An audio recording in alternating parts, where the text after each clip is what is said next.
Facebook live में आप लोगों का स्वागत है। आज विश्व छात्र दिवस है। तो इस विश्व छात्र दिवस के अवसर पर हम लोगों ने आज बातचीत का विषय रखा है छात्र शिक्षा और लोकतंत्र। और जब ये विषय रखा तो मालूम है कि आज दूसरा भी पर्व है, दशहरा है। लेकिन मेरा मानना यह है कि छात्र दिवस ज्यादा महत्वपूर्ण है। छात्रों की समस्याएं ज्यादा महत्वपूर्ण है हिंदुस्तान के संदर्भ में आज के दिन। अगर मुझे ये कहने का अवसर मिले कि छात्र और दशहरा में से क्या चुने, तो मैं निश्चित तौर पर छात्रों को चुनूंगा। और यही सोच के मैंने ये आज प्रोग्राम रखा है। और मैं चाहता हूं कि जो स्थिति है छात्रों की, उसे गंभीरता से हम लोग लें और छात्र भी इसे गंभीरता से लें।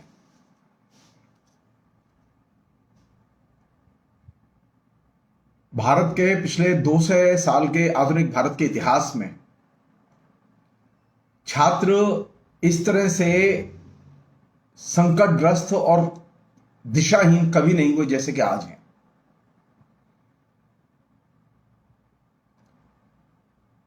सबसे अफसोस की चीज यह है कि आज छात्रों के बीच में किसी भी किस्म की कोई भी राष्ट्रीय समस्या को लेकर कोई चिंता या बेचैनी नहीं है। और यह शून्य पिछले 200 साल में कभी नहीं देखा गया। कोरोना की वजह से लंबे समय से छात्र जो है वो तकरीबन 2 साल होने को आए। छात्र एकदम कैंपस से बेदखल कर दिए गए हैं। लेकिन छात्रों के बीच में जो अवेयरनेस होनी चाहिए वो अवेयरनेस गायब है। छात्रों के पास मोबाइल है, इंटरनेट है, छात्र ऑनलाइन एजुकेशन ले रहे हैं, ऑनलाइन वो तमाम किस्म की चीजें ग्रहण कर रहे हैं। लेकिन छात्रों के बीच में जो एक राष्ट्रीय चेतना होनी चाहिए और राष्ट्रीय समस्याओं को लेके जो एक जागरूकता होनी चाहिए, वो जागरूकता एक सिरे से गायब है। अगर मेरी बात पर विश्वास ना हो तो आप बस रोड पर निकल जाइए। आप सामान्य तौर पर छात्रों से बात करने की कोशिश कीजिए, नौजवानों से बात करने की कोशिश कीजिए, तो आपको बेइंतहा निराशा हाथ लगेगी। तो पहले जो स्थिति है वो ये कि विश्व छात्र दिवस के अवसर पर यह चीज समझने की जरूरत है कि आज हमारा छात्र इतना समाज निरपेक्ष और देश निरपेक्ष कैसे बन गया। देश में समस्याओं की कमी नहीं है, छात्रों की अपनी समस्याओं की भी कमी नहीं है। लेकिन छात्रों के बीच में कोई इसको लेकर बेचैनी, कोई आंदोलन, किसी भी किस्म की एकजुटता, कोई पहलकदमी, यहां तक कि जो विभिन्न किस्म के छात्र संगठन है उनमें भी कोई सक्रियता दिखाई नहीं देती। छात्रों, नौजवानों में जो खासतौर पर जो कॉलेज, यूनिवर्सिटी, स्कूल में जो पढ़ते हैं छात्र, उनके बीच में जो एक तरह की ये समाज निरपेक्षता जो पैदा हुई है, ये बहुत ही खतरनाक स्थिति का संकेत है।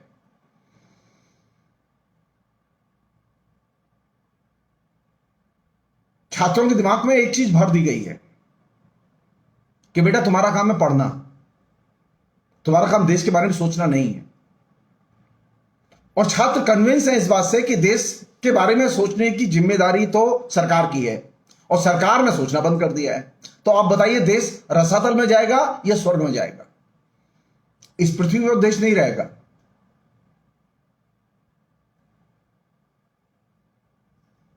एक जमाना था कि छात्रों के बीच में सवाल उठते थे, बेचैनी होती थी। लेकिन पिछले तकरीबन 10-12 साल से तो मैं कह सकता हूं आपसे, कम से कम एक चीज कॉन्स्टेंटली विकसित हुई है कि छात्र राष्ट्रीय समस्याओं पर उन्होंने दिलचस्पी लेनी बंद कर दी है। इसके कई कारण हो सकते हैं क्यों वो दिलचस्पी नहीं लेते हैं, लेकिन इनकी खोज तो की जानी चाहिए। आप इंटरनेट पर जाइए, आप इंटरनेट पर जाइए और देखिए कि जिस देश में करोड़ों विद्यार्थी शिक्षा के अधिकार से वंचित कर दिए गए हों, वहां आप छात्रों के, युवाओं के कितने यूट्यूब आपको दिखाई देंगे, कितनी सामग्री है वहां। आप फेसबुक पर जाइए, मेरे जितने फेसबुक फ्रेंड हैं उनमें शिक्षक भी हैं, उनमें अशिक्षक भी हैं, उसमें डॉक्टर भी हैं, इंजीनियर भी हैं, आईएएस ऑफिसर्स भी हैं, आईपीएस ऑफिसर्स भी हैं। मुश्किल यह है कि छात्रों की समस्याएं हमारी फेसबुक पोस्ट तक में नहीं आती, शिक्षा की समस्याएं हमारे जेहन में नहीं आती। हमें गुलशन नंदा पर लिखना अच्छा लगता है, हमें प्रेमचंद पर लिखना अच्छा लगता है, हमें नरेंद्र मोदी पर लिखना अच्छा लगता है, हमें कांग्रेस पर लिखना अच्छा लगता है, हमें कम्युनिस्ट पार्टियों के ऊपर लिखना अच्छा लगता है, हमें किसान आंदोलन पर लिखना अच्छा लगता है, लेकिन हमें छात्र आंदोलन और छात्रों की समस्याओं पर बात करना एकदम अच्छा नहीं लगता। और ये दशा किनकी है? ये छात्रों की है।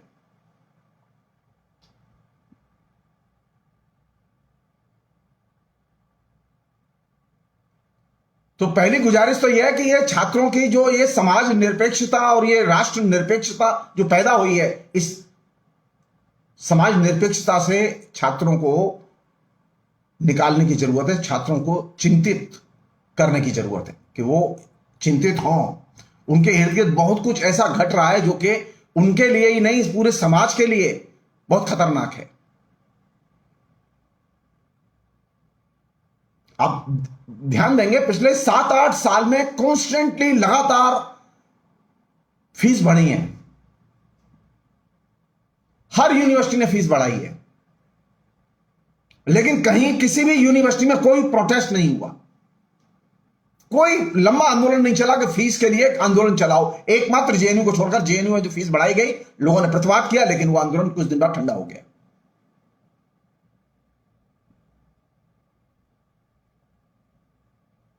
तो नरेंद्र मोदी की जानते हैं सबसे बड़ी उपलब्धि क्या है? आरएसएस की सबसे बड़ी उपलब्धि क्या है कि आरएसएस ने छात्रों को, वे छात्र जो अन्ना हजारे के आंदोलन में सक्रिय दिखाई दे रहे थे, जो अरविंद केजरीवाल के आंदोलन में एकदम टेम्पटेड दिखाई दे रहे थे, उत्तेजित दिखाई दे रहे थे, आज वही छात्र, वही कैंपस एकदम समाज निरपेक्ष हो गए और ऐसा लग रहा है कि हिंदुस्तान अब स्वर्ग में पहुंच चुका है और हिंदुस्तान में अब छात्रों की कोई समस्या नहीं है। और ये सबसे ज्यादा चिंता की चीज है। बेहतर तो यह होता कि अनेक शिक्षक इन सब चीजों पर अपने तरीके से बोलते लिखते।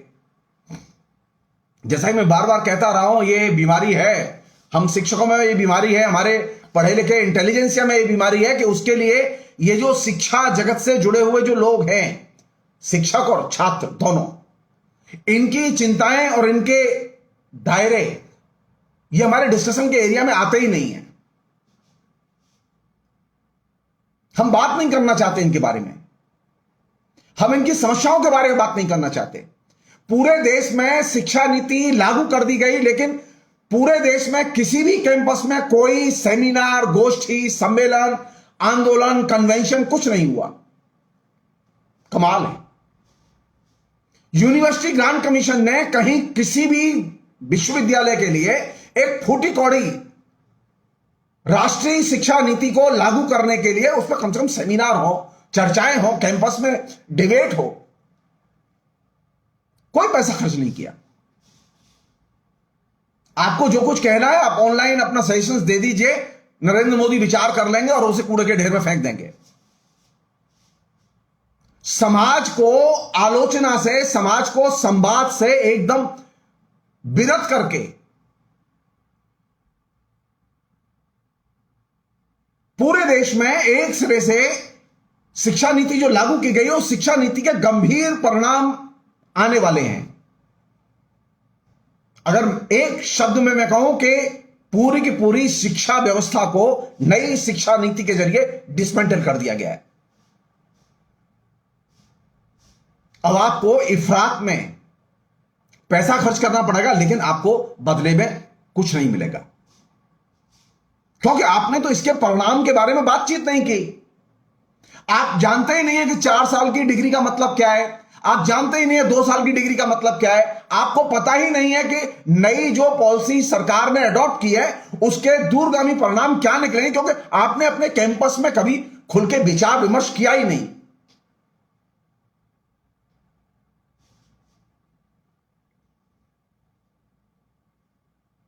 आपके दिमाग में एक ही चीज बिठा दी गई है, उस बीमारी के हम शिक्षक और विद्यार्थी दोनों ही शिकार हैं।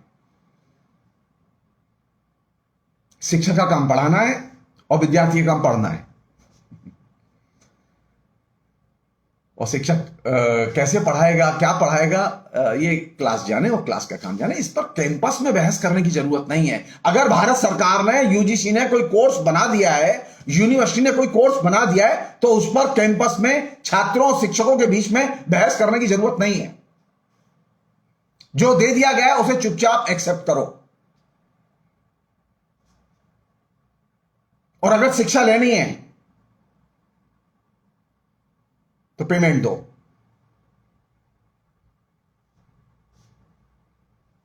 शिक्षा को शिक्षा के दायरे से बहिष्कृत करके सर्विस सेक्टर में, अब वो सेवा है, उसे सर्विस सेक्टर में खदेड़ के खड़ा कर दिया गया है।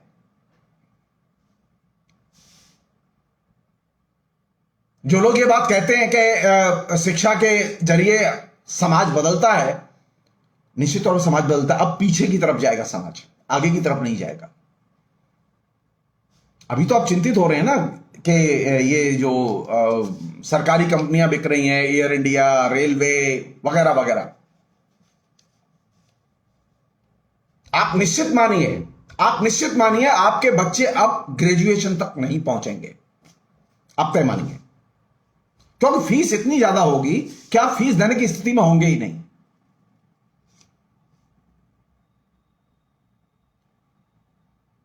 बिना घोषित किए पूरी की पूरी शिक्षा का एक तरह से वस्तुकरण किया जा चुका है, और यह वस्तुकरण बहुत ही लंबे समय से चल रहा था, लेकिन इधर तो वो पीक पर है, क्योंकि अब कोई डिस्कशन ही नहीं है।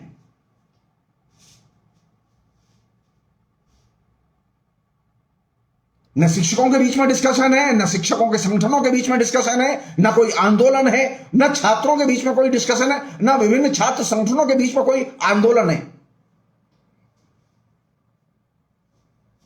क्योंकि आपके दिमाग में एक चीज बिठा दी गई, आप शिक्षक हैं, आप अपना कैरियर कीजिए, और आप विद्यार्थी हैं तो आप कैरियर के लिए पढ़िए, आप समाज के लिए नहीं पढ़ेंगे। आपको डेमोक्रेसी के बारे में और राष्ट्र के बारे में और राष्ट्र की नीतियों के बारे में, उसके सुपरिणाम और दुष्परिणामों के बारे में बातचीत करने की और उस पर बहस करने की जरूरत नहीं है।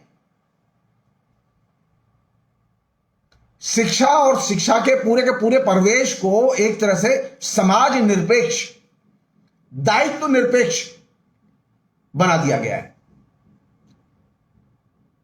और समाज निरपेक्ष और दायित्व निरपेक्ष बनाते समय छात्रों के हाथ में एक मोबाइल फोन पहुंचा दिया गया है। छोटे से बच्चे से लेकर बड़े तक सबके हाथ में एक मोबाइल फोन है, और उसे साइबर एडिक्ट बना दिया गया है।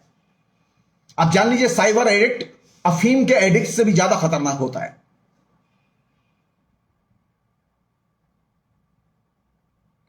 चिंता तो होगी, मेरे जैसे लोगों को तो चिंता होगी। मैं तो आपसे बार बार शेयर करूंगा और कहूंगा कि ये जो हो रहा है ये ठीक नहीं हो रहा है।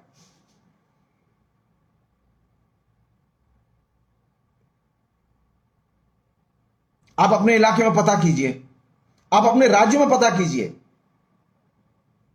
आप उत्तर प्रदेश में पता कीजिए कि उत्तर प्रदेश में जो कॉलेज हैं उनके विकास के लिए, या पूरे हिंदुस्तान में कॉलेजों के सिस्टम के विकास के लिए जो सरकारी कॉलेज थे उनके विकास के लिए सरकार ने कितनी मदद की और कितने कॉलेज रिनोवेट किए गए।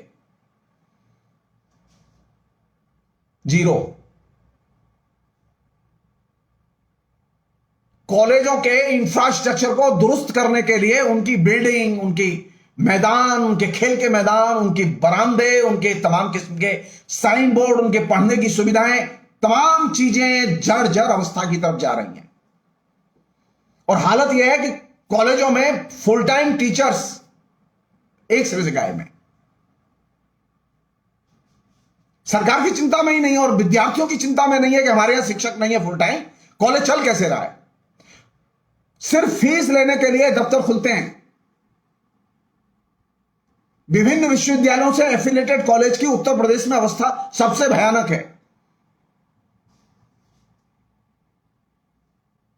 जो पूरी की पूरी शिक्षा का निजीकरण तरीके से किया गया है, पूरी की पूरी शिक्षा व्यवस्था को ट्यूशन इंडस्ट्री के हवाले कर दिया गया है, कोचिंग सेंटर्स के हवाले कर दिया गया है। और ये काम एक दिन में तो हुआ नहीं है। खाली नरेंद्र मोदी ने इसमें नहीं किया। नरेंद्र मोदी की भूमिका सिर्फ इसमें यह है कि नरेंद्र मोदी ने इस पूरे के पूरे चले आ रहे जो प्रोसेस है, इस प्रोसेस को और ज्यादा इंटेंसिफाई किया है।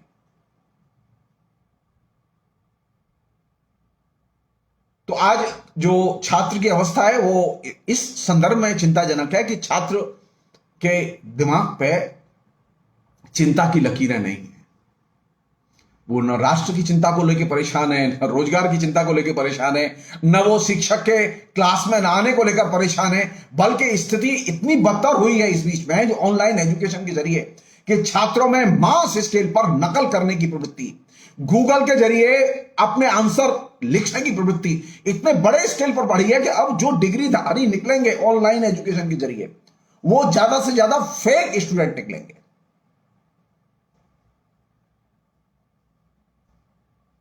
कहीं कोई प्रतिवाद नहीं है।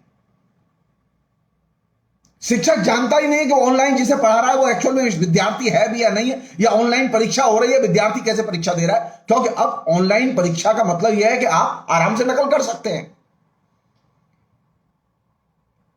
तो नरेंद्र मोदी को कम से कम ये तो श्रेय देना ही चाहिए कि उन्होंने सारे देश में ऑनलाइन शिक्षा के नाम पर जो परीक्षाएं ली उसमें ऑनलाइन चीटिंग की व्यवस्था को उन्होंने वैध बनाया।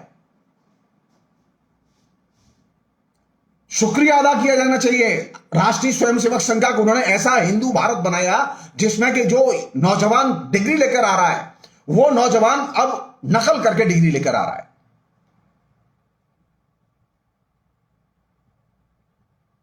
क्या ये संभव नहीं था कि कोरोना पीरियड की परीक्षाएं होती ही नहीं, हम 2 साल बाद परीक्षा लेते, हमारा सेशन लेट होता, पढ़ाई होती हमारी, परीक्षा हमारी ढंग से होती। आप याद कीजिए 74 में, आप याद कीजिए असम के छात्र आंदोलन को, आप याद कीजिए सेमी फासिस्ट टेरर और उसके बाद फासिज्म के यानी इमरजेंसी के दौर के बाद के बंगाल को, वहां परीक्षाएं 3-3 साल 4-4 साल लेट हुई।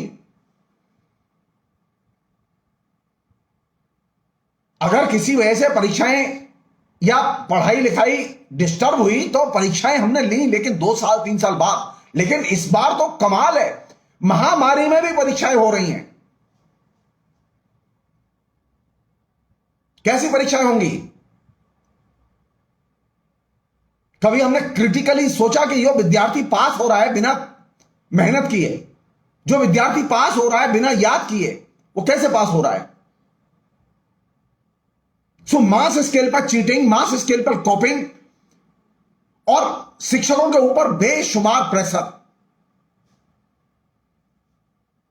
तो पूरा का पूरा शिक्षा का ढांचा नीचे से ऊपर तक, आपको चिंता है कि एयर इंडिया को टाटा ने खरीद लिया। अरे मेरी चिंता यह है कि हिंदुस्तान की पूरी शिक्षा व्यवस्था को हिंदुस्तान के पूंजीपतियों ने खरीद लिया।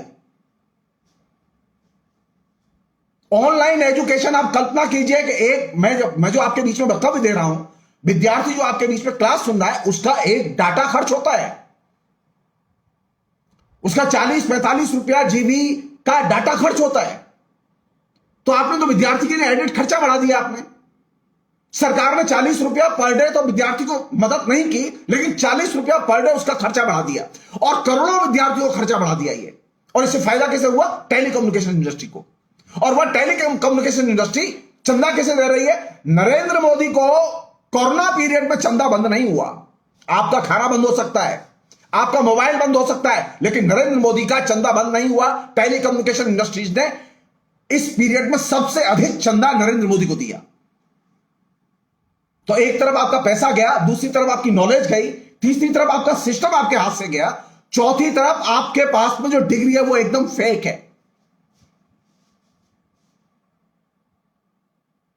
इसे कहते हैं मोदी मार्का एजुकेशन। आपको पता ही नहीं चला, पूरे के पूरे शिक्षा के ढांचे को टॉप टू बॉटम तोड़ दिया गया और कहीं कोई प्रतिवाद नहीं है। कहीं किसी ने नहीं कहा कि हम ऑनलाइन एजुकेशन में हम प्रतिवाद करते हैं, हम कक्षाएं नहीं करेंगे, हम प्रतिवाद करते हैं, हम परीक्षाएं नहीं देंगे। मैं पूछना चाहता हूं आरएसएस के लोगों से कि जेपी आंदोलन के टाइम पर 74 में परीक्षाएं डिले हुई कि नहीं हुई? असम आंदोलन के समय परीक्षाएं डिले हुई कि नहीं हुई? तो जब उस समय डिले हो सकती है आंदोलन की वजह से, महामारी में जबकि लोग घर से नहीं निकल रहे हैं, कॉलेज नहीं जा पा रहे हैं विद्यार्थी, आपने परीक्षाएं पोस्टपोन नहीं की। आप उस समय परीक्षा लेना ही चाहते, हर हालत में ऑनलाइन परीक्षा होगी। इसे कहते हैं पूरी की पूरी शिक्षा व्यवस्था को कंपनियों के हवाले कर देना। आप चिंतित हैं, रेलवे को हवाले कर दिया। अरे उन्होंने आपको हवाले कर दिया कंपनियों के, आप कंपनियों के हाथ बिकने के लिए मजबूर थे। वह गरीब आदमी जो कि अपने लिए एक महीने का टॉक टाइम नहीं भरवा पाता था, वो अपने बच्चे के लिए मजबूर था टॉक टाइम भरवाने के लिए, क्योंकि उसके बच्चे की ऑनलाइन क्लास है। आप कल्पना कीजिए, जिस व्यक्ति ने अपने लिए कभी मोबाइल नहीं खरीदा, वो अपने लिए एक छोटा सा आईपैड टाइप खरीद के लाया, और वो इसलिए खरीद के लाया जिससे उसके बच्चे पढ़ सकें।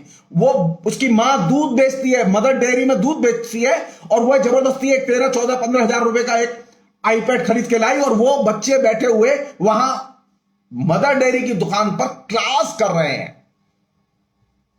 कमाल है, कमाल है। हिंदुस्तान में शिक्षा का पतन और राजनीति का इस तरह से शिक्षा के पतन को सुनिश्चित बनाना, यह तो अभूतपूर्व घटना है। शिक्षा का उद्देश्य था शिक्षा में समानता पैदा की जाएगी, लेकिन नरेंद्र मोदी ने शिक्षा में असमानता को एकदम नई ऊंचाइयों पर पहुंचा दिया। अभी डिग्री होल्डर्स हैं हमारे पास में, लेकिन उन्होंने किताब नहीं देखी। डिग्री होल्डर्स हैं जिन्होंने ठीक से अपने टीचर के लेक्चर नहीं सुने।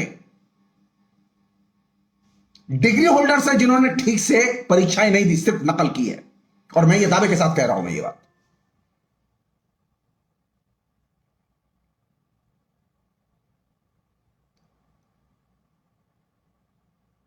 चिंता हमारी यह है कि शिक्षा का जो इस तरह से, जो एक तरह से कंपनीकरण किया गया है, वस्तुकरण किया गया है, यह वस्तुकरण बहुत ही खतरनाक चीज है। दिमाग में एक डिग्री बिठा दी गई है, डिग्री जरूरी है बेटा, डिग्री मिल जाएगी, तुम चाहे जैसे पढ़ लो। अरे वो डिग्री क्या करेगा लेके, जब उसके दिमाग में कोई चीज गई नहीं है, उसको कोई चीज पता ही नहीं है। उसके पास में बीए की डिग्री है, कोई पॉलिटिकल साइंस से बीए है, कोई एमए है, कोई कुछ है, और शिक्षक मजबूर है क्योंकि ऑनलाइन अब वो कॉपियां जांचेंगे। अब आप सोचिए, शिक्षक ने छात्र नहीं देखे, छात्र ने शिक्षक नहीं देखा, शिक्षक ने परीक्षा हॉल में ड्यूटी नहीं दी, शिक्षक ने कभी विद्यार्थियों को देखा ही नहीं कि वो कैसे परीक्षा देते हैं, वो क्लास में कैसे परफॉर्मेंस थी उनकी। लेकिन अब शिक्षक मजबूर है कि उनकी ऑनलाइन कॉपी देखे और नंबर दे। ऐसा तो इवैल्यूएशन कहीं हुआ ही नहीं भाई। Total collapse. नरेंद्र मोदी की सरकार ये सुनिश्चित कर सकती थी कि हम कोरोना पीरियड के बाद जब नॉर्मल सी लौटेगी, हम तब परीक्षाएं लेंगे। हमारा सेशन साल 2 साल लेट होता, इससे ज्यादा तो नुकसान नहीं होता हमारा, लेकिन क्लासेस तो होती।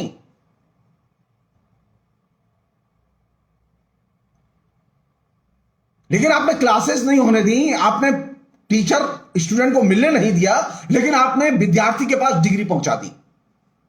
और इसमें खर्चा किसका हुआ? विद्यार्थी का तिगुना खर्चा हुआ।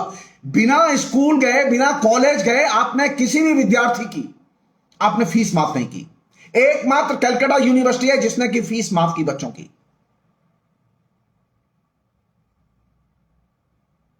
हिंदुस्तान में किसी विश्वविद्यालय ने फीस माफ नहीं की। जब क्लासेस हुई नहीं तो आपने विद्यार्थियों से फीस क्यों ली? पूरे देश के प्राइवेट संस्थानों ने विद्यार्थियों से फीस क्यों ली जब वो कॉलेज गए नहीं? जब वो स्कूल नहीं गए, विद्यार्थियों से फीस क्यों नहीं गई?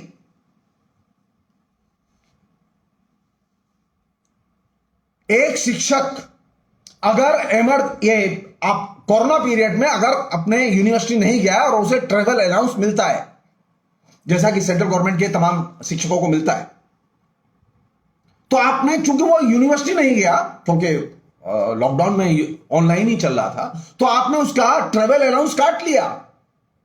कमाल है। लेकिन विद्यार्थी कॉलेज नहीं गया, यूनिवर्सिटी नहीं गया, आपने उसकी फीस माफ नहीं की। तो एक तरफ आपने शिक्षकों के पैसे काटे, तनख्वाहें काटी, हर शिक्षक की तनख्वाह कटी है इस बीच में। सेंट्रल गवर्नमेंट के तमाम विश्वविद्यालयों के शिक्षकों की तनख्वाह कटी है। मेरे घर में तो सुधा जी पढ़ाती हैं, प्रोफेसर हैं, मुझे इसलिए मालूम है कि उनकी तनख्वाह कटी है। तो एक तरफ आप शिक्षकों की तनख्वाहें काट रहे हैं विभिन्न कारणों से, क्योंकि आप घर पर हैं, लेकिन आप विद्यार्थी के लिए आप कोई रिहाई नहीं दे रहे।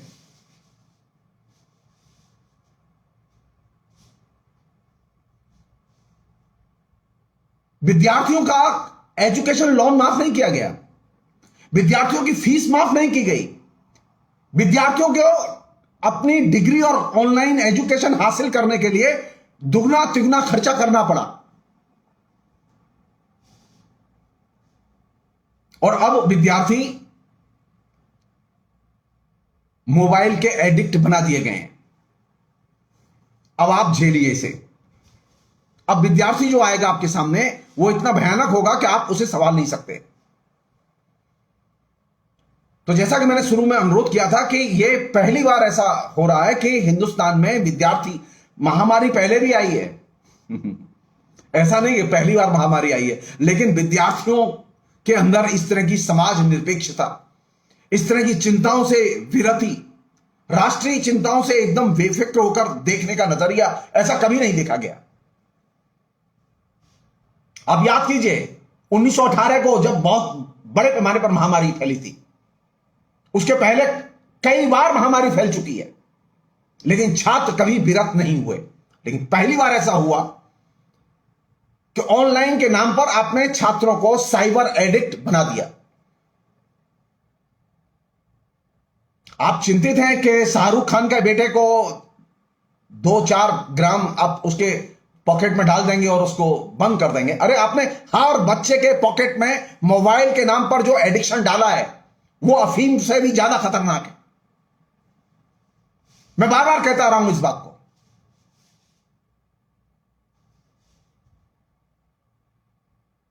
होना यह चाहिए था कि अगर मान लो ऑनलाइन एजुकेशन होनी ही है, तो सभी विद्यार्थियों को जिनका कि रजिस्टर्ड नंबर है, जिनके पास में सुविधा है, उन सभी विद्यार्थियों को फ्री ऑनलाइन सेवाएं दी जानी चाहिए थी, सरकार की तरफ से दी जानी चाहिए थी। हम देखते सरकार कितना पढ़ाना चाहती है, लेकिन सरकार ने तो 1 घंटे का भी, जो 1 GB भी पैसा नहीं दिया किसी विद्यार्थी को। नरेंद्र मोदी राष्ट्र का उत्थान करना चाहते हैं विद्यार्थियों का शोषण करके, विद्यार्थियों को एकदम अपाहिज बना के। 7 साल का ग्रेट कंट्रीब्यूशन है ये। और एक और चीज है जो कि मेरे दिमाग में अभी जस्ट आ रही है, वो ये कि ये जब भी आरएसएस के लोग सत्ता में आते हैं, जब भी ये किसी आंदोलन के फोरफ्रंट पर आते हैं, सबसे ज्यादा इफेक्ट अगर किसी जगह होता है तो वो शिक्षा में होता है। वो शिक्षा को अस्त व्यस्त करते हैं और शिक्षा में अस्त व्यस्त करके विद्यार्थियों के कैरियर को तहस नहस करते हैं। अब ये इनके हाथ में सेंट्रल गवर्नमेंट थी, तो इन्होंने सेंट्रल गवर्नमेंट के जरिए किया। इन्होंने जब नॉर्मल सी थी तो उस नॉर्मल सी में सबसे ज्यादा डिसरप्ट किसे किया? इन्होंने जामिया को किया, इन्होंने जेएनयू को किया, इन्होंने डीयू को किया। किस यूनिवर्सिटी को इन्होंने डिसरप्ट नहीं किया?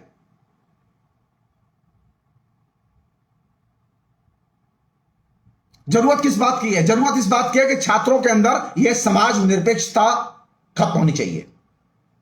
जरूरत इस बात की है कि छात्र अपने अधिकारों के प्रति सचेत बने। छात्रों को अब छात्र नहीं रहने दिया गया है, उन्हें मोबाइल कंज्यूमर में कन्वर्ट कर दिया गया है। अब वो मोबाइल कंज्यूमर है, अब वो स्टूडेंट नहीं है। और जब आप मोबाइल कंज्यूमर होंगे तो आप सिर्फ एक पैसा दीजिए, उपभोग कीजिए। अब शिक्षा आपका अधिकार नहीं है। सारे संविधान के प्रावधानों के रहते हुए, सारे लोकतांत्रिक ढांचे के रहते हुए आपके हाथ से शिक्षा के अधिकार को सरकार ने एक सिरे से छीन लिया। और क्लासिक एग्जाम्पल है ये कोरोना पीरियड का, जिसमें कि आपके हाथ से ये अधिकार छीना गया। आपको तो इंडस्ट्रीज छीनी जाती हुई दिखाई दी। आप जस्ट गैस कीजिए, कई करोड़ विद्यार्थी जब टॉक टाइम भराएंगे तो उससे किसे लाभ होगा? कई करोड़ विद्यार्थी जब ऑनलाइन के लिए, लाखों शिक्षक जब ऑनलाइन के लिए जब टॉक टाइम बढ़ाएंगे, हर शिक्षक 2-2, 3-3 जीबी रोज खर्च करेगा, तो किसे लाभ होगा? टेलीकम्युनिकेशन को लाभ होगा। टेलीकम्युनिकेशन इंडस्ट्रीज के लोग अपना जो 2G 3G का जो सालाना भाड़ा है सरकार का, वो भाड़ा देने के लिए तैयार नहीं है। फ्री में स्पेक्ट्रम मिले उनको, बैंक से लोन मिला है उनको, वे सरकार की देनदारियों से बचना चाहते हैं और बच रहे हैं। कई कंपनियां दिवालिया होकर चली गई, उसमें अनिल अंबानी की कंपनी, नामी कंपनी रिलायंस, सबसे राष्ट्रभक्त व्यक्ति, नरेंद्र मोदी का सबसे बड़ा फाइनेंसर। अब आप यहां से देखिए, आप एक तरफ पैसा खर्च कर रहे हैं, आपको शिक्षा नहीं मिल रही। आप कंगाल हो गए लेकिन आपको शिक्षा नहीं मिल रही। एक अन्य चीज और बहुत महत्वपूर्ण चीज, ये जो विद्यार्थी है, ये छात्र समुदाय है, इस छात्र समुदाय के दिमाग में बहुत ही सुचिंतित ढंग से बौद्धिक असहिष्णुता, इंटेलेक्चुअल्स के प्रति एकदम हेट्रेट, ज्ञान के प्रति असहिष्णुता बहुत तेजी से फैलाई गई है।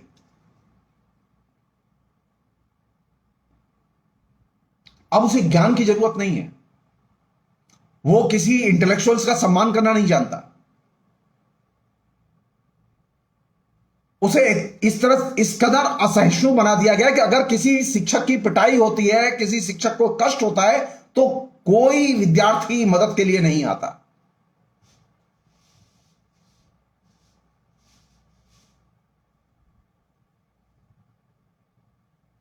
अगर आप किसी विद्यार्थी से बात करें, वो चाहे बीए का विद्यार्थी हो, चाहे एमए का विद्यार्थी हो, एक ही कीड़ा दिमाग में घुस गया है अभी।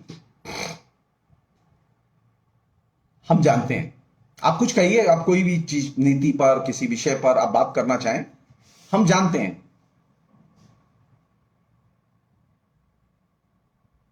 वो ये नहीं कहता कि हम नहीं जानते, बल्कि उसका दिमाग यहां से शुरू होता है कि यार ये सब बकवास लोग हैं, इनसे बात करने की जरूरत नहीं है।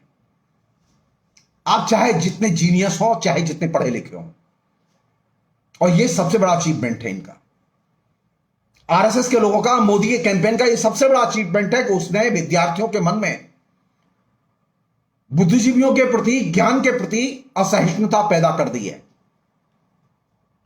और यह असहिष्णुता जहां एक तरफ इंटेलेक्चुअल्स के प्रति पैदा हुई है, वहीं दूसरी तरफ समाज में विभिन्न वर्गों के प्रति भी पैदा हुई है।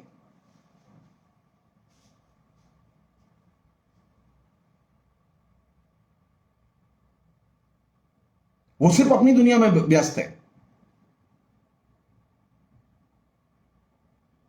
उसे चिंता नहीं है। एक जमाना था कि आप किसी कैंपस में किसी लड़की के साथ में छेड़खानी की घटना होती थी तो उस कॉलेज की लड़कियां रोड पर निकल आती थी। दिल्ली की बता रहा हूं मैं आपको, लाइव थी ये। लेकिन अभी दिल्ली की स्थिति है कि वो एक तरह से रेप कैपिटल में कन्वर्ट हो चुकी है। सबसे ज्यादा रेप की घटनाएं होती हैं, लेकिन आपको रेप के खिलाफ में लिखी हुई फेसबुक पर पोस्ट नहीं मिलेंगी। आंदोलन तो छोड़ दीजिए।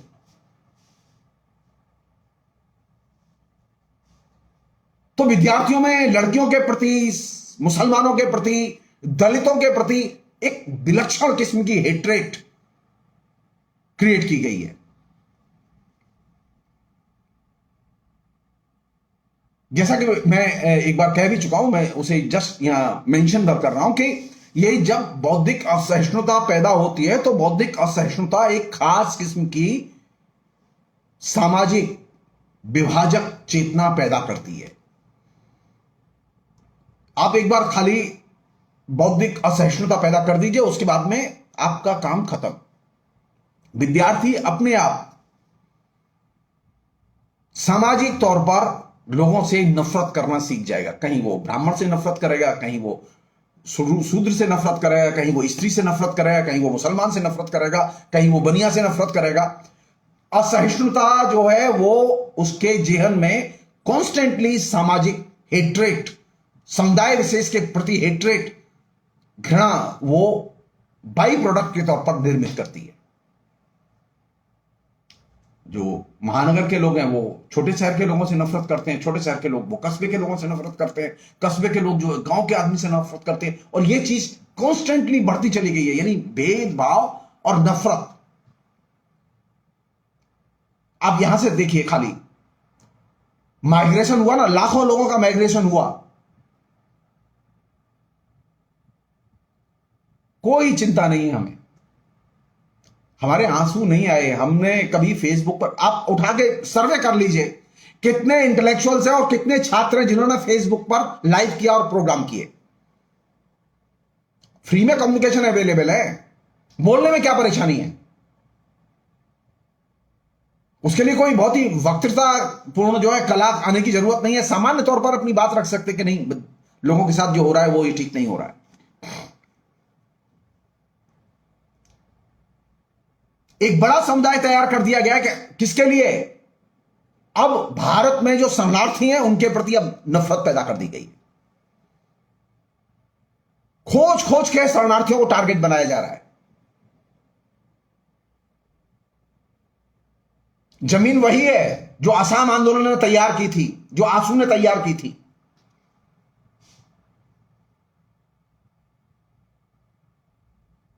तो एक तरफ शरणार्थी बनाम नागरिक की हेट्रेट, एक तरफ ब्राह्मण बनाम गैर ब्राह्मण की हेट्रेट, एकदम शूद्र बनाम गैर शूद्र की हेट्रेट, हिंदू बनाम मुस्लिम की हेट्रेट। और इस हेट्रेट में जो घृणा से एकदम लबालब भरे हुए हैं वे अपने को सुपीरियर कहते हैं। जो जितना घृणा से भरा हुआ है वह अपने को सुपीरियर मानता है। ये जो चेतना विद्यार्थी के अंदर पैदा की गई, छात्र के अंदर पैदा की गई, ये बहुत खतरनाक चेतना है। वे कोई भी चीज ज्ञान और तर्क के आधार पर सुनने और समझने के लिए तैयार नहीं है।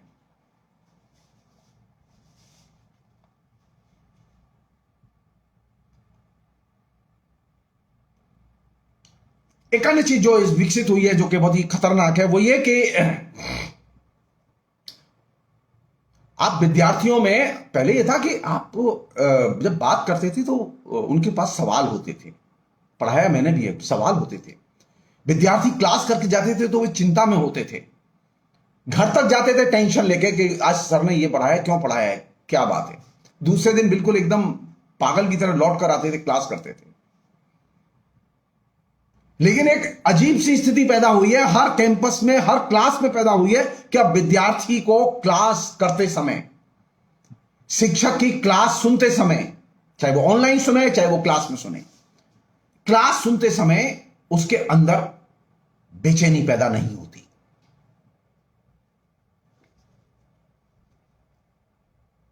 उसे सिर्फ नोट्स लेने की चिंता है। उसे इसकी चिंता नहीं है कि उसे तर्क के जरिए कोई चीज अर्जित करनी है, उसे इसकी चिंता नहीं है, उसे प्रमाण खोज के कोई चीज अर्जित करनी है, उसे सिर्फ नोट्स लेने की चिंता है। तो विद्यार्थी के अंदर जो नोट्स कल्चर और ट्यूशन या कोचिंग इंडस्ट्री और अब ऑनलाइन टीचिंग, ये पैकेज है पूरा जिसमें कि आपको ठेल दिया गया है। इसको इतने सुनियोजित ढंग से, अब यानी आप विद्यार्थी ने जो अब उत्तर लिखे हैं, आपके ऊपर दबाव है विश्वविद्यालय का, आप विद्यार्थियों को फेल नहीं कर सकते, आप पास कीजिए। आप फेल कर देंगे, यानी आप ये जानते हुए भी कि उसने नकल किया, आप फेल नहीं कर सकते, क्योंकि विश्वविद्यालय कहना ही है उसे रिजल्ट अच्छा बनाना है, सबको पास करना है। तो किसकी कैजुअलिटी हुई इसमें? इसमें कैजुअलिटी हुई प्रमाण की।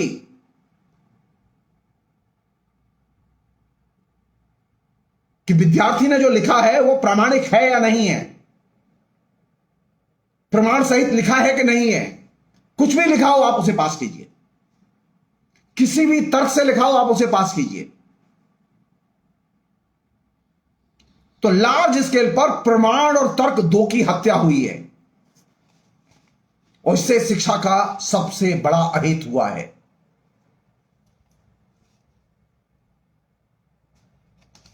हर विद्यार्थी के पास में एक सांस्कृतिक नरेटिव पहुंचा दिया गया है। कंडीशन ही ऐसी है।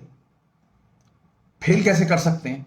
क्लास तो हुई नहीं है, पढ़ाई तो हुई नहीं है, तो फेल कैसे कर? अरे तुमसे किसने कहा है कि तुम परीक्षा लो उसकी कि फेल नहीं कर सकते? पढ़ा के लो, 2 साल देर से लो, देश भाग नहीं। ऐसा नहीं है कि इस बार परीक्षा हो नहीं होगी तो अगली साल जो है आपको वर्कफोर्स नहीं मिलेगी। हिंदुस्तान में करोड़ों लोग डिग्री होल्डर्स घर पर बैठे हुए हैं जिनके पास नौकरी नहीं है। अगर ये विद्यार्थियों की 5-7 करोड़ विद्यार्थियों की परीक्षाएं 2 साल बाद होती, कक्षा होकर होती, कोई नुकसान नहीं होता, लेकिन कम से कम प्रमाण और तर्क तो बचते। लेकिन आपने क्या किया कि अपने राष्ट्र को प्रमाण और तर्क से वंचित कर दिया और विद्यार्थियों के अंदर एक चीज बिठा दी कि बेटा कुछ भी लिख पास होगा। हर विद्यार्थी पास हुआ है। हम खुश हैं कि हमने पास किए हैं, हम खुश हैं कि हमने 100% रिजल्ट दिया है। ये अपने आप में फेक है। शिक्षा का इस तरह से फेक फॉर्म मैंने कभी नहीं देखा, मैंने कभी नहीं देखा। एक अन्य चीज और आखिरी चीज इस पूरे प्रसंग में वो ये कि ये जैसा कि मैंने आपसे कहा कि विद्यार्थियों के जेहन में एक कल्चरल नरेटिव, हर विद्यार्थी के पास में अब एक सांस्कृतिक नरेटिव है और एक मिथकीय अतीत है जिसको कि वो लगातार जीता है। ये जो सांस्कृतिक नरेटिव है और सांस्कृतिक, हर विद्यार्थी परेशान है। किससे परेशान है? कल्चरल इशू हैं जो विद्यार्थियों के बीच में, डिबेट के बीच में उतार दिए गए हैं। विद्यार्थी लोकतंत्र को लेकर चिंतित नहीं है, विद्यार्थी धर्मनिरपेक्षता को लेकर चिंतित नहीं है, विद्यार्थी स्वाधीनता संग्राम की चेतना को लेकर भी चिंतित नहीं है, बल्कि विद्यार्थी के दिमाग में जो इतिहास के डेड इश्यूज हैं, इतिहास के जो मृतक प्राय जो विषय हैं, वे झगड़े के तौर पर उतार दिए गए। औरंगजेब ने कितने हिंदुओं को मारा, अकबर ने कितने हिंदुओं को मारा, या और किसी मुस्लिम शासक ने कितने हिंदुओं की हत्या की, इसका आज के समाज से क्या लेना देना? लेकिन नहीं, विद्यार्थियों के जेहन में यह चीज बार बार उतारी गई है। यह कल्चरल नैरेटिव बार बार उतारे गए और यह अब एक बड़े स्केल पर अब आपके लिए चुनौती है। पहले क्लास में विद्यार्थी आता था तो उसके अंदर एक प्रमाण की और तर्क की एक भूख होती थी, लेकिन अभी तो उसकी एक खास तरह की एक जिसे कहें मानसिक मनोदशा तैयार कर दी गई है, ये जो साइबर और मोबाइल कल्चर के जरिए। जैसे कि मैं बार बार कहता हूं कि ये मोबाइल एडिक्शन है, जो मोबाइल एडिक्शन ने इसे समाज निरपेक्ष और देश निरपेक्ष बना दिया है। तो आपको अब विद्यार्थी को लाख समझाइए कि भारत में स्वाधीनता संग्राम हुआ था, उसमें लोगों ने इतनी कुर्बानियां दी थी, विद्यार्थियों को कोई असर पड़ने वाला नहीं है, क्योंकि विद्यार्थी एक सांस्कृतिक आख्यान का शिकार हो चुका है और वह उसके इंस्टिंक्ट में, यानी एक मैं चीज जो टेक्नोलॉजी की चीज है जिसे मैं शेयर करना चाहता हूं आप सब से, वो ये कि जब आप मोबाइल पर होते हैं, जब आप इंटरनेट पर होते हैं, तो आप ये जान लीजिए आप इंस्टिंक्टिवली ये टेक्नोलॉजी आपको कम्युनिकेट करती है, आपके इंस्टिंक्ट को, सहजजात समृद्धियों को ये जागृत करती है और उभारती है। आप सिर्फ ये देखिए कि विद्यार्थी जो है वो इस दौर में मोबाइल में उसने ज्यादा समय खर्च किया है या किताब पे ज्यादा समय खर्च किया है। मेरी रीडिंग है, मैं नहीं जानता, मैं तो यूनिवर्सिटी से बहुत पहले रिटायर कर चुका हूं, लेकिन मैं लगातार जो विद्यार्थियों से सुनता हूं, देखता हूं, बात करता हूं बाहर, तो मेरा अनुभव यह है कि विद्यार्थी अभी मोबाइल पर ज्यादा समय खर्च करते हैं। तो जब विद्यार्थी मोबाइल पर ज्यादा समय खर्च करेंगे, कंप्यूटर पर ज्यादा समय खर्च करेंगे, साइबर पर ज्यादा समय खर्च करेंगे तो वे इंस्टिंक्टिवली एक्टिव होंगे। तो जब आदमी इंस्टिंक्टिवली एक्टिव होगा तो वह ज्यादा पशुवत आचरण करेगा और पशुवत उसके रिएक्शन होंगे, वो ज्यादा आक्रामक होगा। और यही वजह है कि समाज में और युवाओं में आक्रामकता बढ़ी है और सहिष्णुता बढ़ी है। और हर चीज, जब ये पशुबल है वो तो उसमें कौन सी चीज है, बाहुबल। तो अब हर विद्यार्थी अपने लिए एक बाहुबली खोज रहा है मोहल्ले में, जो उसके काम करा दे। हर मोहल्ले में, पूरे देश में पूरा का पूरा नेटवर्क दलालों का तैयार हो चुका है। मैं आप छोटा सा अनुभव बता रहा हूं। आपको आगरा यूनिवर्सिटी की डिग्री चाहिए, आप पास हो चुके हैं, लेकिन आपकी डिग्री बिना दलाल को पेमेंट दिया आएगी नहीं आपके घर।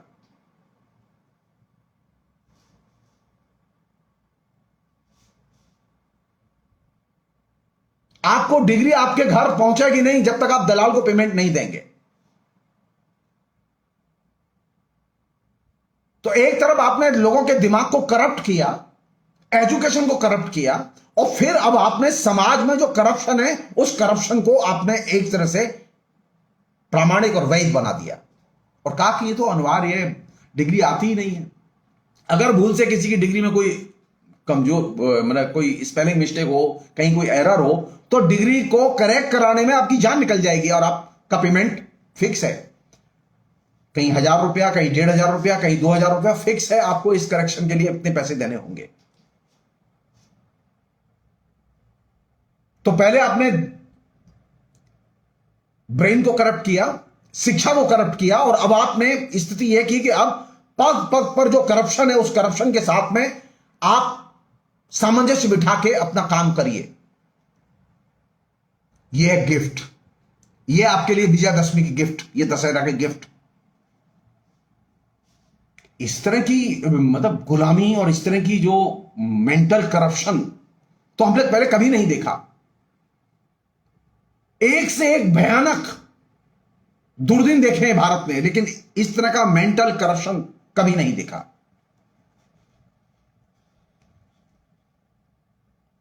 अंत में वो ये कि जैसा कि जयपाल शास्त्री ने कहा था कि जब आपके जेहन में एक बार बौद्धिक असहिष्णुता भर जाए, जो कि छात्रों में बिठाई गई है, तो फिर आप प्रमाणों को अस्वीकार करने लगते हैं। आप प्रमाणों की आपको जरूरत नहीं होती, आप प्रमाण स्वीकार नहीं करते। और जब आप प्रमाणों को स्वीकार नहीं करते तो इसके लिए पहली चीज क्या जरूरी है? पहली चीज जरूरी है कि सूचना के प्रवेश को एकदम करप्ट कर दिया जाए, भ्रष्ट और प्रदूषित कर दिया जाए। अगर सूचना का प्रवेश, सूचना का स्रोत क्या है? मीडिया है। सूचना का स्रोत क्या है? गूगल है। और गूगल और मीडिया की स्थिति है कि वह सबसे ज्यादा करप्ट है और फेक से भरा हुआ है। तो जब आप सूचना के पूरे प्रवेश को भ्रष्ट और प्रदूषित कर देंगे तो फिर लोगों को प्रमाणों की जरूरत नहीं होती। और बौद्धिक असहिष्णुता के लिए यह सबसे जरूरी चीज है। और जब प्रमाणों की जरूरत नहीं होती तो जाहिर है कि जो कहा जा रहा है उसे आंख बंद करके चुपचाप स्वीकार करो। क्योंकि जब आप अपने क्रिटिकल फैकल्टी का इस्तेमाल ही करना बंद कर देते हैं, आप इंस्टिंक्ट के सहारे बोलते और लिखते हैं, देखते हैं, रिएक्ट करते हैं, आप तर्क के जरिए, आप प्रमाण के जरिए, आप रैशनल के जरिए आप बात नहीं करते। तो उन लोगों की बातें आप स्वीकार नहीं करते जिनको कि आप पसंद नहीं करते। आपको सिर्फ वही बातें अच्छी लगती हैं जिनको कि आप पसंद करते हैं, वो चाहे झूठ बोले या सच बोले।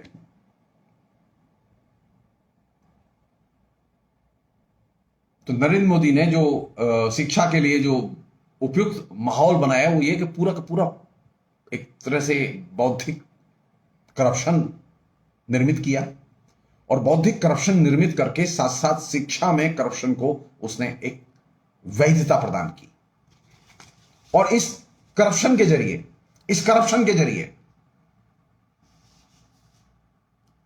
जो चीज पैदा हुई, जिसकी मैं जहां मैं अब ले जाना चाहता हूं आपको, जहां के मैंने शुरू की थी, कि ये जो समाज निरपेक्षता, जो एक अनक्रिटिकलनेस समाज की समस्याओं के प्रति जो युवाओं में पैदा हुई है, उसका कारण क्या है कि जब आप प्रमाण और तर्क को ही अस्वीकार कर देंगे, जब बौद्धिक तौर पर असहिष्णुता को आप एक दैनंदिन आचरण बना लेंगे, तो आप फिर कोई भी चीज गंभीरता से नहीं लेते।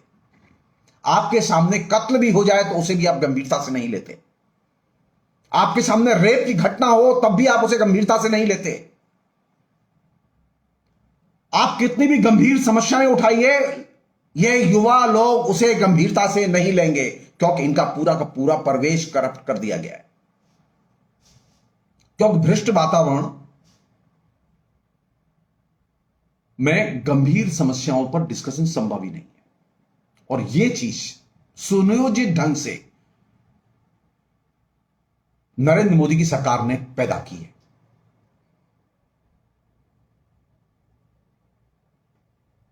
और ये जो यूथ है, जो ये स्टूडेंट है, इस छात्र की स्थिति यह है कि जब आप एक भ्रष्ट परिवेश में हैं, जब आप बौद्धिक असहिष्णुता में हैं, तो आपकी स्थिति यह है कि आप एक मॉडर्न पीरियड की एक विशेषता है कि आपको हर चीज अर्जित करनी पड़ती है, प्रमाण भी अर्जित करने पड़ते हैं। लेकिन अब ये जो यूथ है, ये तो किसी भी किस्म के प्रमाण के को अर्जित करने की इसके अंदर क्षमता ही नहीं है, वो सक्षम ही नहीं है। वह किसी भी तथ्य और प्रमाण को क्रिटिकली देखने में एकदम सक्षम नहीं है। आप उसे समझाइए कि बेटा बेरोजगारी हो गई है, वो मानने को तैयार नहीं है बेरोजगारी हो गई है और उसके लिए सरकार की नीति जिम्मेदार है। उसे कहिए कि बेटा फीस गैर जरूरी तौर पर बढ़ाई गई है, बेटा तुम आंदोलन करो, वो इसके लिए तैयार नहीं है। उसका मानना है कि महंगाई बढ़ी है तो फीस बढ़ेगी। उसके कॉमन सेंस को लगातार एक तरह से कैद किया गया है। इंस्टिंक्ट फीलिंग जो है वो आपके कॉमन सेंस को एकदम कैद घर में ले जाती है।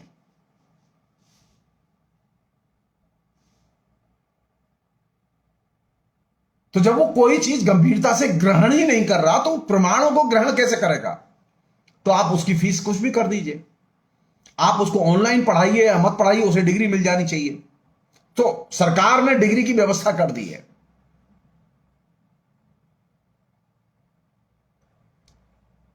स्थिति इस कदर बदतर है कि जो चीज सबसे ज्यादा नुकसानदेह है उसे भी वह देखने के लिए तैयार नहीं है। जो चीज सबसे ज्यादा नुकसानदेह उसे भी वह क्रेडिबल मान के चल रहा है।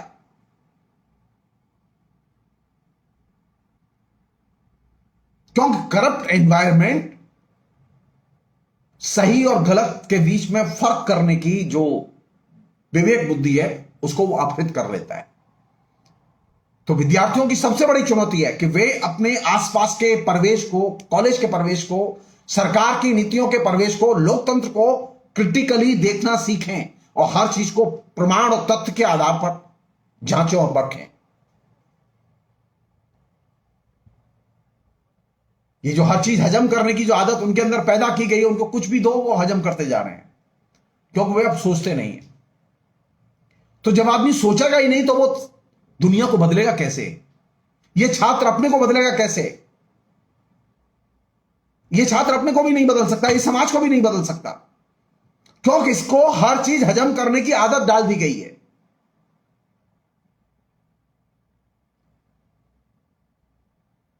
हर चीज हजम करने की प्रवृत्ति से इस छात्र को लड़ना होगा। हर चीज हजम करने की प्रवृत्ति से इन सो कॉल्ड शिक्षित लोगों को भी लड़ना होगा, जो इनके घर में मां बाप भाई बहन की तरह काम करते हैं। क्योंकि हर चीज हजम करने की जो प्रवृत्ति है, नरेंद्र मोदी जो कर रहे हैं वो सब सही कर रहे हैं। ये क्या है? ये हर चीज हजम करने की प्रवृत्ति है। हम स्टैंड नहीं लेंगे, हम बोलेंगे नहीं, हम क्यों झगड़े में पड़े। और अंतिम, ये जो फंटास्टिक बयानों पर विश्वास करने की जो आदत है उससे निकलना चाहिए। क्या गजब नरेंद्र मोदी बोले, क्या गजब भाषण दिया है। ये जो फंटास्टिक बयानों पर जो विश्वास करने की आदत है, जो कि आपके अंदर पैदा कर दी गई है,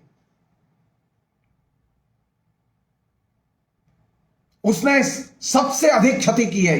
जब आप फंटास्टिक बयानों पर विश्वास करने लगते हैं तो आपके सामने कितने भी अकाट्य प्रमाण पेश किए जाएं, आप सुनने के लिए तैयार नहीं होते।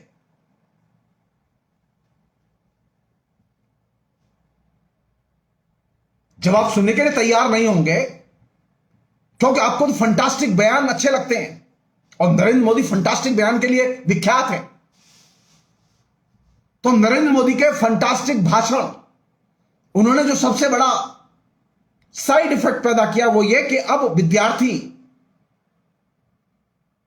अगर कोई नरेंद्र मोदी की किसी भी नीति के बारे में अकाट्य प्रमाण पेश किए जाए तो उसे भी वो स्वीकार करने के लिए तैयार नहीं है।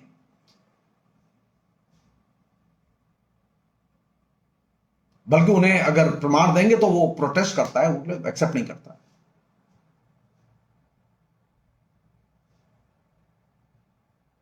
वो नरेंद्र मोदी की या अपने नेता की, जिसके कि वो फंटास्टिक बयानों से वो प्रभावित है, उसकी वो भूरी भूरी प्रशंसा प्रतिदिन करता रहता है। और ये जो प्रवृत्ति है, इसने उसे सबसे ज्यादा पशुबल की मानसिकता, यानी बाहुबल की मानसिकता, दलाल बल की मानसिकता और इंस्टिंक्ट फीलिंग, हर चीज हजम करो, बिना प्रतिवाद के हजम करो, बिना प्रमाण के, बिना तहकीकात के हजम करो, इस मानसिकता में पहुंचा दिया। और यह वह जगह है जहां से कि लोकतंत्र एकदम अपाहिज हो गया है। आप तय मानिए, छात्र अगर एक्टिव नहीं होंगे, छात्र अगर लोकतंत्र की चिंताओं को लेकर सक्रिय नहीं होंगे, आप हिंदुस्तान में नरेंद्र मोदी को परास्त नहीं कर सकते।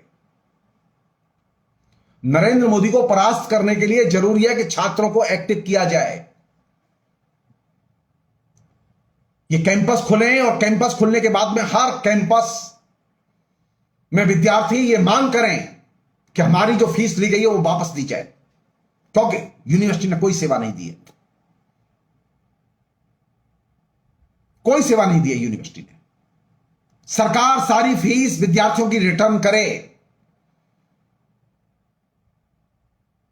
विद्यार्थी अपनी नए परिस्थितियों के अनुसार मांगे, वर्कआउट करें और संगठित आंदोलन तैयार करें। अन्यथा आप तय मान लीजिए, अभी तो आप खाली इंडस्ट्रीज का जो है देख रहे हैं हाल, अभी तो खाली आपके 1 GB और 1.5 GB और 2 GB जो है पर डे खर्च हुए हैं। आने वाले समय में आपको 2 GB के लायक पैसे नहीं होंगे विद्यार्थियों के पास में, तय मान लीजिए। तो सबसे बड़ी चुनौती कौन सी है कि कैंपस जब खुले तो कैंपस जो है वो आंदोलन के केंद्र हों,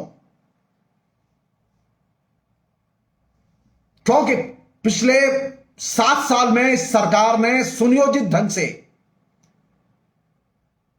विद्यार्थियों के अंदर बौद्धिक असहिष्णुता विकसित की है, और बौद्धिक असहिष्णुता ही विकसित नहीं की है, उसने पशुता का विकास किया है। विद्यार्थियों के अंदर प्रमाण और तर्क के प्रति हेट्रेट पैदा की है, और इस चीज को नए सिरे से विद्यार्थी को रीगेन करना होगा। वो प्रमाण को पसंद करे, वो तर्क को पसंद करे, वो रैशनलिज्म को पसंद करे, विवेकवाद को पसंद करे। विवेकवाद की कसौटी पर वो अपने शिक्षक और अपने विश्वविद्यालय के प्रवेश को जांचे और परखे, वह अपने अधिकार और समाज के अधिकार के बारे में जांचे और परखे। ये जो बिना जांचे परखे जो हर चीज हजम कर रहा है और फंटास्टिक भाषणों में वह जो नशे में धुत है, उस अवस्था से उसे निकलना होगा। और यही छात्रों के लिए सबसे बड़ी चुनौती है। फिलहाल इतना ही। बहुत बहुत शुक्रिया। Thank you.